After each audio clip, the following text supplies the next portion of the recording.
Thank you, Mr. Speaker. Mr. Speaker, I rise to support this timely bill, the National Heritage of Museum Bill 2023. Mr. Speaker, as I support this bill, I just want to note one thing, that it's about time that we all appreciate our diversity, respect each culture, and not subject any culture to second grading.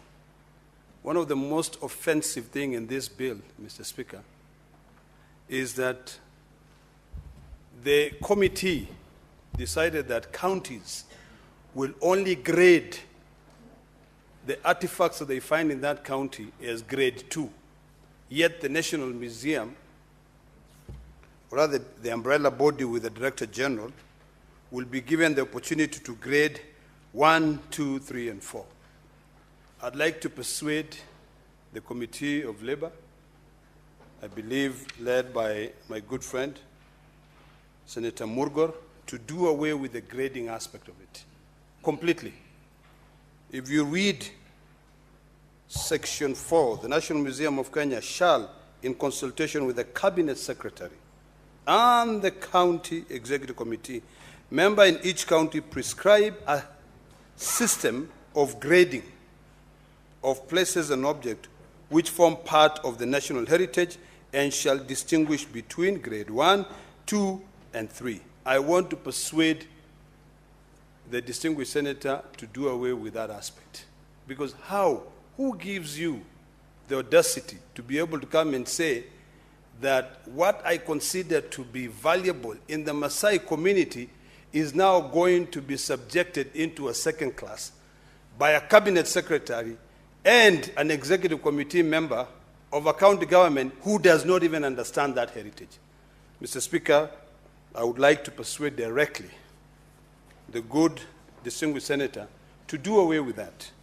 The other part which I thought was wrong, Mr. Speaker, is on number 8. The function of county government shall be to C, identify and maintain and manage of grade 2 heritage resources in accordance with this act. Mr. Speaker, the reason why I find that provision to be wrongly placed is because the colonial masters came into this country. They took everything that belonged to us, everything that was important to us.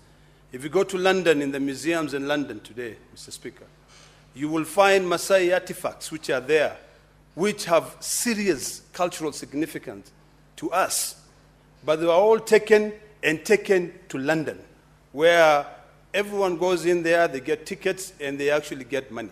Now, when we have devolved resources in this country, when we have decided now to set up museums across this country, we still subject ourselves to that colonial mentality of taking what is so important to the bullfighter from Kakamega to Nairobi. Why not send people from Nairobi to Kakamega to be able to go and see what is important there? So I really would like to persuade you to completely do away with that system of grading.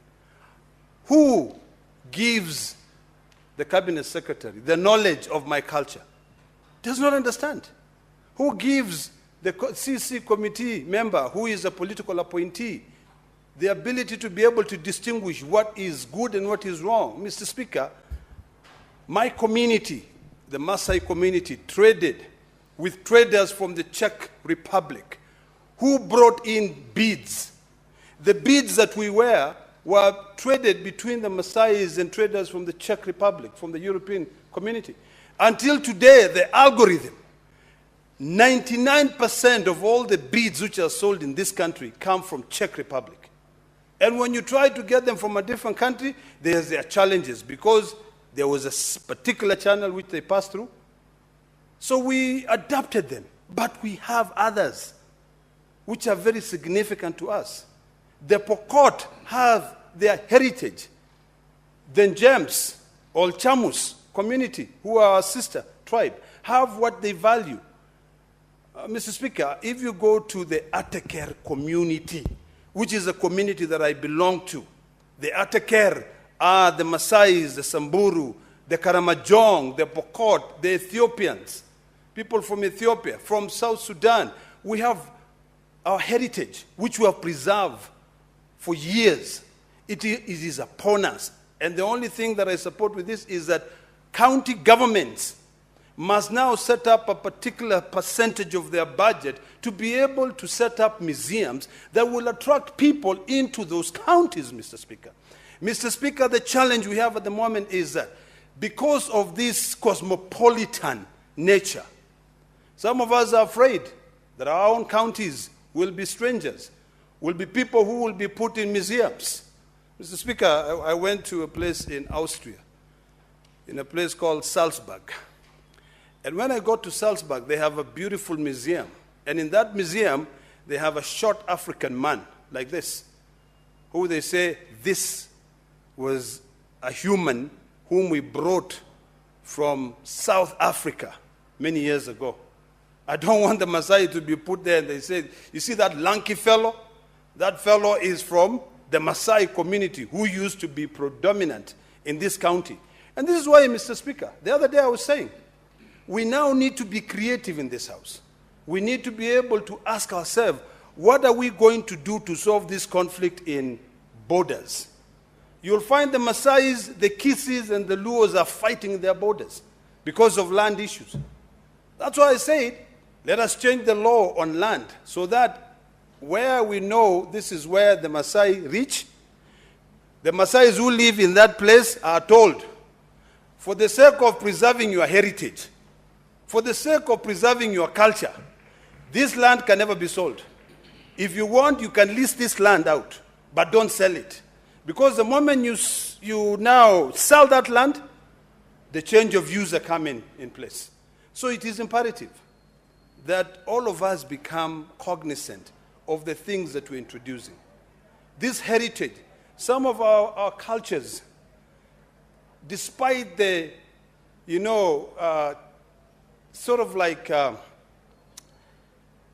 terrorism associated with people encroaching into our lands and territories, people encroaching into our culture.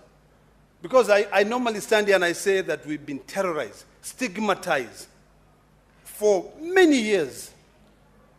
Despite all that, we have a culture which we believe. So I would like to persuade the distinguished senator to amend the following section before even bringing this bill to a vote. Because if you don't, I will be seeking to remove Section 8C, identify and manage of Grade 2 heritage resources in accordance with this act. It means that any Grade 1, if we are to go with this bill, will be taken to a place where we've created a job for somebody called a Director General to be able to collect a lot of resources there, collect all the money. Yet, if there was people who are coming to visit and they say Grade A, if they, let's say they decide we are going to charge X amount in Grade A, that money will only remain, Madam Speaker, in Nairobi here to be able to pay for the life of other people. So I think what we need to do is very simple. Even on the part where you are recommending that this DG, who is now the head of the administration, can receive money, donations, we need to be specific on that, the donations that are received. If the donations are received because of an artifact that came from Maasai land, then that money is directed to the museum in Narok. If that money is from West Pokot, it is sent to West Pokot. If it is from Kakamega, it is sent to Kakamega, so that we can be able to benefit from our own heritage. So that is very, very important. Madam Speaker, I'd like to summarize as follows. I support this bill because of the following. It helps us be able to ensure that we maintain our cultural identity. I like what Madam Speaker said earlier on, that I am proud of my culture. I come into this Senate chambers adorned with my traditional artifact. I wish I could be allowed to come with my spear. Sometimes I sneak in a rungu. Don't worry. Sometimes I'm able to sneak in. If you go into the archives of here, you will see that sometimes I'm able to sneak in a rungu once in a while. I end up putting our friends in trouble, but hey, such is life. But it's because I'm proud of my culture. I wish we could be in a position where we could even come here with a spear. I'm sure the bullfighter will also come with another artifact that he thinks it's important. And I hope that one day, even a day like this, we can amend your speaker's rules. A day like this, when we are discussing a very important bill like this, all of us should be allowed to come in dressed the way we want. Some, if you want to go the way you want to breathe well, so be it. You know, such is very, very important because it helps us. One of my biggest problems that I'm facing at the moment is that the younger generation, and I'm happy that I can see a few who are in these chambers, will be so disadvantageous in learning about our cultural heritage. You know, before, we used to have our grandparents who would sit down and talk to us about our historical identity, where we come from. And that's why I can stand here and I say that I originally came from Tanzania, which is, there was no border between Kenya and Tanzania. It was just Maasai land. But my heritage is mostly from Tanzania coming into this Kenya. I heard today the bullfighter talking about his heritage from Zambia, saying that, you know, maybe he came from there. That just shows that we have our brothers, we have our cousins, we have our sisters in other territories. So what unites us is to find what they find important and we keep it. Today, if you find a Maasai from Tanzania and a Maasai from Narok, we speak the same language, we value the same things. So it is upon us, Madam Speaker, to be able to say this is what is of importance to us that we want to preserve. Not some cabinet secretary sitting somewhere given power by this act, or some CC of a county sitting there to be able to set up a committee to determine this is of economic value or this is of good heritage. No, it is upon us for us to be able to do that. It is also important, and the reason why I think I like what this bill seems to achieve, apart from those areas that I pointed out, for us to continue educating our children. Our own children, we need to educate them.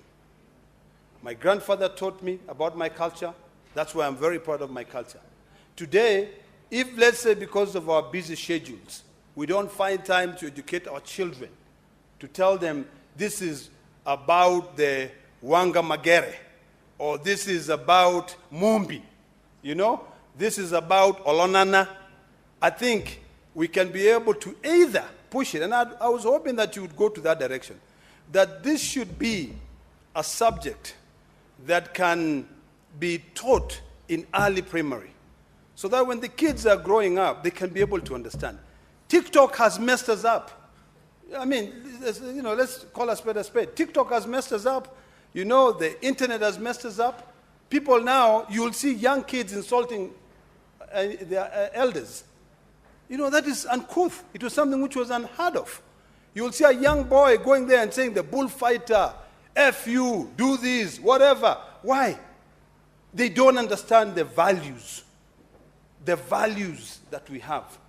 These are the same values. The other day we were talking about the late Leonard Mambo Botella, when he was able to use humor to be able to remind us of the importance of our ethics, the importance of our values. You know, he used satire to be able to make us remember. So I think it is important that in this bill, in those local museums, which I fully support, to have a section which is fully educational. In that section also, I think now when we craft up legislation like this, let us also add an internship aspect, where the local schools provide internship for students who are doing history, who are doing culture, to come here and learn. Let them be the tour operators. If you go to a museum in London, you'll find someone who will be your tour guide. And the tour guide will have a detailed perspective of that culture, the struggles, the things that these people have gone through. Now, everything we're doing today, Madam Speaker, is going to determine what the future generation is going to be able to take as valuable. If we do not pass this, fund these museums, the future generation will be lost. The future generation will be looking at the current generation as to what we are reading, TikTok and all that stuff. You know, Madam Speaker, yesterday I was talking to a young girl, and she said, you know, we Gen Zs, the maximum kids we can get are 2, We will not buy houses, because why do we buy houses? The interest rate is 18, 20%. You know, we don't have good salaries. So we'll just exist. You know, how do you just exist? And that is why I'm saying it is about time that we now look within our own means and ask ourselves, what is it that we can do to change our future? The future generation will depend heavily on how we prepare ourselves. If we sit here and we continue just amassing a lot of wealth, lining our own pocket, putting our country into debt, such that the future generation, when they come, they cannot even be able to have an identity. All they'll be doing is working to pay that debt. It will be very wrong. So, Madam Speaker, education is key. Preserving our national heritage is also very key in terms of this act. And I support it fully, but I hope that the distinguished senator will make a few changes, particularly on the role of the Director General, the role of the Cabinet Secretary, and also delete that provision where you are talking about grading of the artifact. I thank you, Madam Speaker.